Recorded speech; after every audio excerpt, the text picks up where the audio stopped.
Imġeddet ftehim bejn l-Awtorità ta' Djar u l-Ministeru għal-Għawdex li permezz tiegħu dar il-kantuniera fl-Arb ħatgħaddi b'kera għand il-Ministeru għal-Għawdex sabiex tkompli toffri servizzi ta' saħħa mentali fil-komunità. Il-pjan huwa l-Ministeru għal-Għawdex jidħol ftehim ieħor mal-Malta Trust Foundation sabiex tkompli tmexxi din id-dar bis-sen tal-Assoċjazzjoni Awċija tas-Saħħa Mentali. Iċ-Chairperson tal-Malta Trust Foundation, Mary Louise Kojoropeka, tkellmet dwar il-bżonn li dan is-servizz ikompli jingħata fil-komunità. Dar il-kantuniera rnexxiela tagħti supports lin-numru sostanzjali ta' persuni bi sfidi ta' saħħa mentali biex mill-isptar imur jgħixu ġewwa l-familja l darb'oħra u ġewwa l-komunità tagħhom.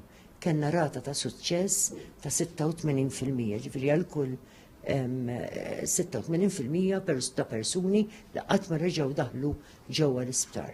Fl-iffirma tal-ftehim il-Ministru għall-Akkomodazzjoni Soċjali Rodrigaldes għal dan il-ftehim huwa xhieda tal-politika tal-Gvern illi ħares l-iktar persuni vulnerabbli fis-soċjetà. Illum din id-dar tokkupa madwar 6 persuni.